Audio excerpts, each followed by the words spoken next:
Friday, and Thursday and Friday kind of run together in the text. Jesus is in the garden praying, and the apostles can't stay awake. It's late into the night. There's no sleep. It just kind of continues from Thursday into Friday. And as Jesus is in the garden, Judas comes in with an army of soldiers to betray and capture Jesus. I believe this is after midnight at this point, and Jesus will be on the cross by 9 a.m. today. So in just the few hours that we have before 9 a.m., Jesus will be rushed to 6 different trials. First, he'll stand before Annas, the former high priest, who apparently still has some pull, because I'm not sure why they're taking him to Annas as opposed to Caiaphas, the actual high priest. But remember, it was the bazaars of Annas, or the bazaars of the sons of Annas, where Jesus flipped the tables in the temple. So I'm sure Annas is unhappy with who Jesus Christ is. And from there, he goes then to the current high priest, Caiaphas, where he'll be tried. And then lastly, the third of the Jewish trials, Jesus will be tried under the Sanhedrin.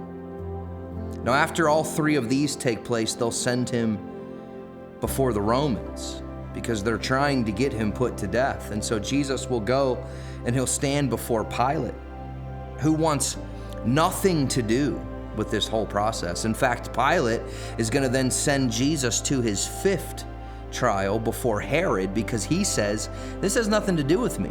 Herod's the one that's involved with Jewish dealings. Send him over to Herod. So when Jesus gets to his 5th trial before Herod, the Bible tells us that Herod is actually excited to have Jesus there. He's an evil, wicked man, and he could care less about justice. He's excited to see this Jesus, who he's heard a lot about, and who can supposedly do some amazing things. And I find this one very interesting. As Herod is excited to have Jesus in his presence, Jesus doesn't say a word. He won't give him anything.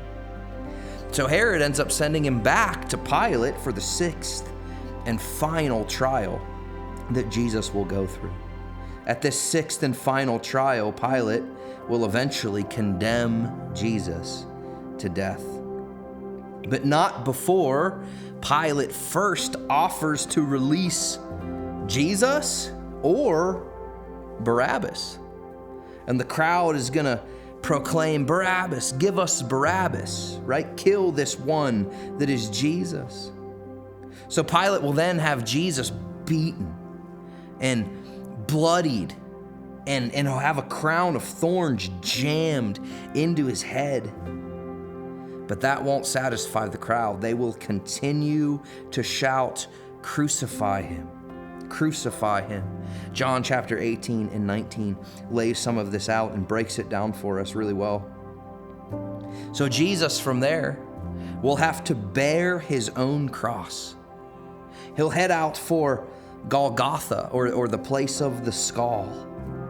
Matthew chapter 27 verse 32 tells us that Simon the Cyrene is going to be forced to help Jesus carry his cross. Jesus has been beaten, and he's so weak, and he can't physically carry it the whole way there. So Simon will help him get it there, and at Calvary, they will hang Jesus Christ on the cross. They'll drive nails through his wrists, severing his arteries and causing severe pain to shoot through his entire body.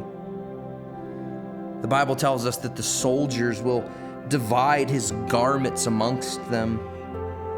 They'll cast lots, as Jesus has a specific garment that is, kind of extra to what people normally have, which is all fulfilling Scripture. And they'll place a sign above his head as he hangs there that says, "This is the King of the Jews." Now, Jesus is on the cross for 6 hours, from 9 o'clock in the morning until 3 o'clock p.m., when he'll die precisely at 3 o'clock. The second half of those 6 hours, from about noon until 3, It tells us that darkness covers the whole land. The presence of God comes as his judgment is being poured out, and there's darkness. Now, through the 6 hours on the cross, Jesus speaks 7 different times. But he ends all of that with the proclamation that it is finished. And he then submits his spirit to the Father, and he dies. Actually, really dies at 3 o'clock in the afternoon on this Friday. The lambs in the temple are about to be slain. They kill the Passover lambs from 3 o'clock to 5 o'clock. But right at 3 o'clock, the Passover lamb has just been slain. God's lamb that takes away the sin of the world is now dead.